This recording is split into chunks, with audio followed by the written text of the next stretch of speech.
ربیع الاول کی 12 تاریخ تھی، سوموار کا دن تھا۔ اپریل کی 22 تاریخ تھی، سن 571 سنی عیسوی تھا، اور جیٹھ کی پہلی تاریخ تھی۔ اس دن مکہ میں صبح صادق 4:20 پہ طلوع ہوئی تھی۔ وہ شب جسے ہم اور آپ 12 ربیع الاول کی رات کہتے ہیں، اس رات میں پوری کائنات میں نور کا ایک موسم، بلکہ یوں کہیں کہ نور کا ٹھاٹھیں مارتا ہوا سمندر معجزن تھا۔ ستارے جھک جھک کر کے حضرت سیدہ آمنہ کے مکان کو دیکھ رہے تھے۔ فرشتے جھانک جھانک کر کے حضرت سیدہ آمنہ کے مکان کی زیارت کر رہے تھے، اور اس امید میں تھے کہ کب آمنہ کا لال جلوہ گر ہو اور فرشتوں کے امیر،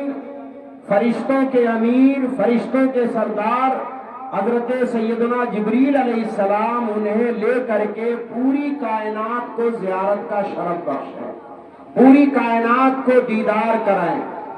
آپ لوگ تعجب کرتے ہوں گے کہ کیا ستاروں کا جھکنا یہ ممکن ہے؟ چاند کی چاندنی کا جھکنا آمنہ کے مکان پر کیا یہ ممکن ہے؟ ایک نور کا سما پوری کائنات میں ہو، کیا ایسا ہو سکتا ہے؟ میں کہتا ہوں ہو سکتا نہیں بلکہ ہونا چاہیے۔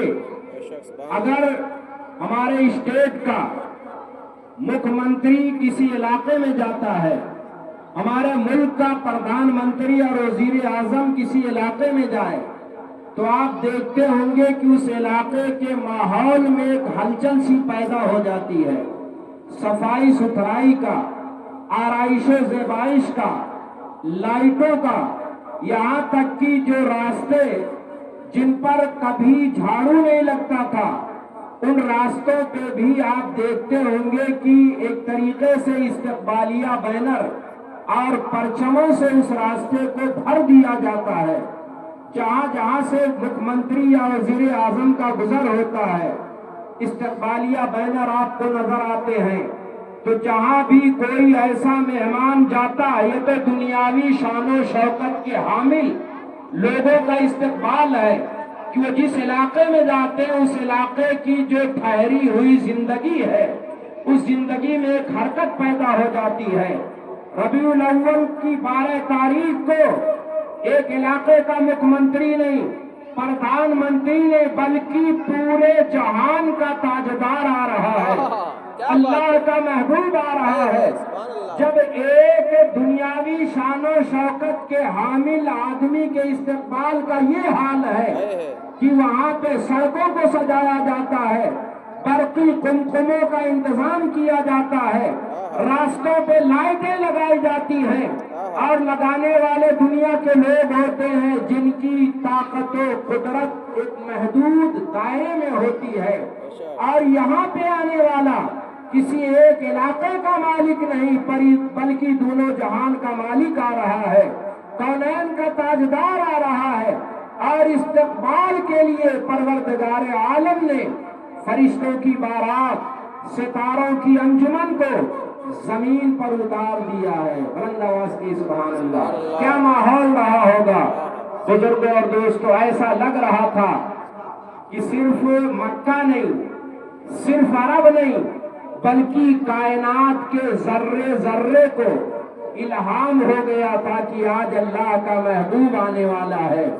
خوشیوں کے ماحول میں، مسرتوں کے ماحول میں آج اللہ کے محبوب کا استقبال کیا جائے۔ حوران بہشت نے حضرت سیدہ آمنہ کے مکان کو اپنے گھیرے میں لے لیا تھا۔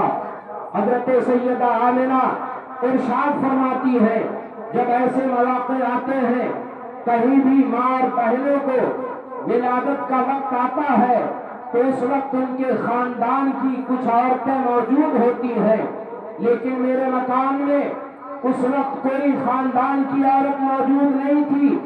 اچانک میں نے آنکھیں بند کیا، جب میں نے کھولا تو لمبے لمبے قد کی خوبصورت عورتوں کو میں نے دیکھا، جن عورتوں کو آج سے پہلے میں نے پوچھا تھا، سیرت کی کتابوں میں لکھا ہے حضرت سیدہ آمنہ نے ان عورتوں سے پوچھا تم کون ہو؟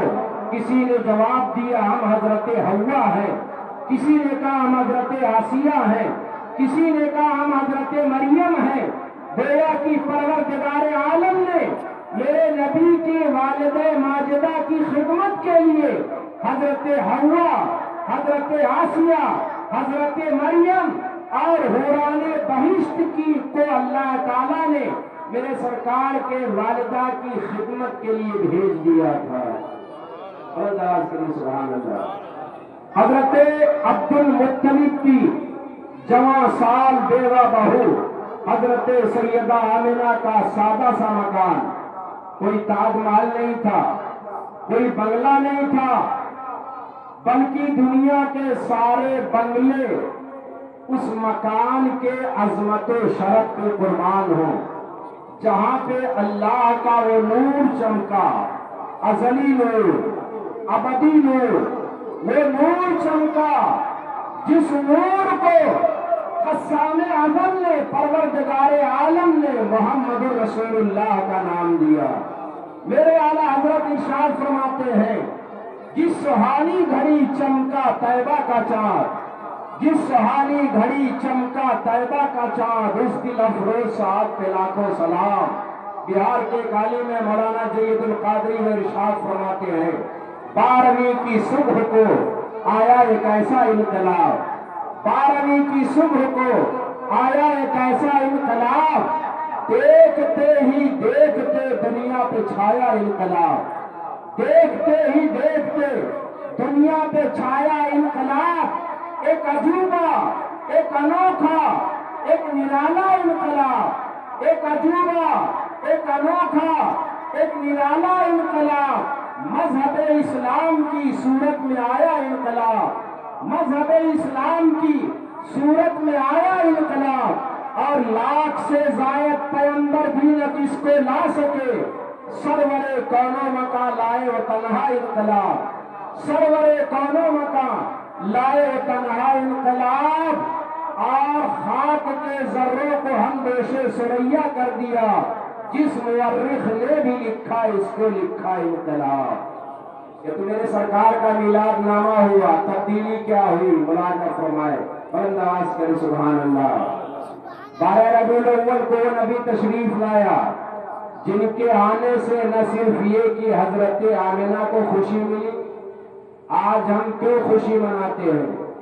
کوئی بچہ پیدا ہوتا ہے صرف ایک گھر کی خوشی ہوتی ہے، کوئی بچہ پیدا ہوتا ہے ایک خاندان کی خوشی ہوتی ہے، کوئی بچہ پیدا ہوتا ہے پورے گاؤں کے لیے خوشی ہوتی ہے، لیکن 12 ربیع الاول کو حضرت سیدہ آمنہ کے ہاں وہ نبی تشریف لایا جن کے آنے سے نہ صرف یہ کہ حضرت آمنہ کو خوشی ملی، بلکہ کائنات کے سارے دکھیاروں، لاچاروں، بے سہاروں، درد کے ماروں کے چہرے پہ مسکراہٹیں کھیلنے لگی۔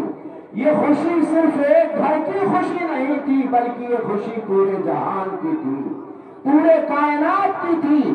اس لیے کائنات میں ہر جگہ میرے نبی کا میلاد منایا جاتا ہے، کیونکہ یہ خوشی تمہاری بھی تھی، ہماری بھی تھی، ساری کائنات کے لیے خوشی تھی۔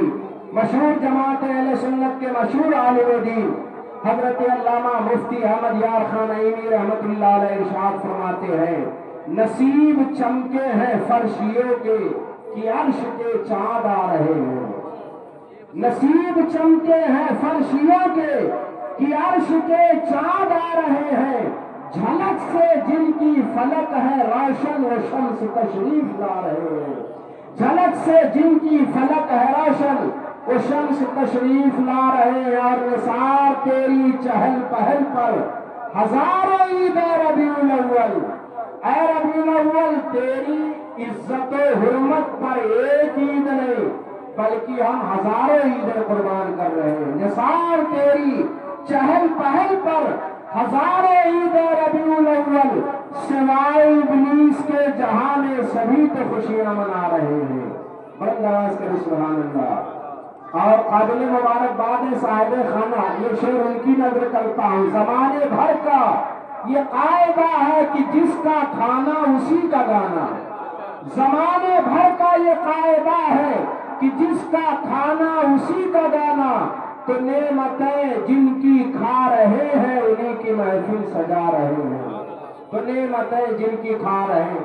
وہ نبی تشریف لایا 12 ربیع الاول کو، جن کے آنے سے نہ صرف یہ کہ عرب کی قسمت جاگی بلکہ پورے کائنات کا مقدر بدل گیا۔ وہ نبی تشریف لائے جن کے آنے سے نہ صرف یہ کہ مکہ اور عرب کے خود فراموش، خدا فراموش، جو اپنے آپ کو بھی نہیں پہچانتے تھے، اپنے خدا کو بھی نہیں پہچانتے تھے، مکہ اور عرب کے وہ لوگ جو خود فراموش تھے، خدا فراموش تھے، اس نبی کے آنے کے بعد وہ خود شناس بھی بن گئے، خدا شناس بھی بن گئے، انہیں اپنا بھی عرفان حاصل ہوا۔ حضرت مفتی صاحب قبلہ یہاں پہ بیٹھے ہوئے یہ آپ کو بتائیں گے، من عرف نفسہ فقد عرف ربہ، جس نے خود کو پہچانا اسی نے اپنے رب کو پہچانا۔ سبحان اللہ۔ تو میرے نبی نے دنیا والوں کو خود شناس بھی بنایا، خدا شناس بھی بنایا۔ 10 لاکھ کی آبادی تھی مکہ کی جب میرے سرکار کی پیدائش ہوئی، 10 لاکھ کی آبادی میں ٹوٹل 17 لوگ پڑھے لکھے تھے۔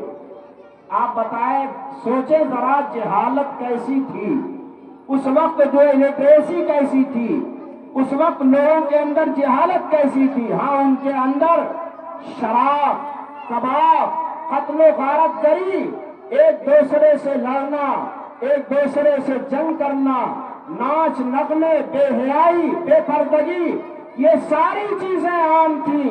لیکن میرے سرکار تشریف لائے تو دنیا کی کایا پلٹ گئی، دنیا کو آپ نے بندگی کا اور زندگی کا سلیقہ عطا فرمایا۔ جہاں آپ نے زندگی کا طریقہ دیا، وہیں پہ آپ نے دنیا والوں کو بندگی کا بھی سلیقہ عطا فرمایا۔ بلند آواز کے سبحان اللہ۔ میں نے اپنے نعت کے شعر میں لکھا ہے، مومنو خوشیاں مناؤ، جان عالم آ گئے، مومنو خوشیاں مناؤ، جان عالم آ گئے، زینت کون و مکان نور مجسم آ گئے، مومنو خوشیاں مناؤ، جان عالم آ گئے۔ اور تھی ربیع النور کی تاریخ 12 صبحدم، تھی ربیع النور کی تاریخ 12 صبحدم، جس گھڑی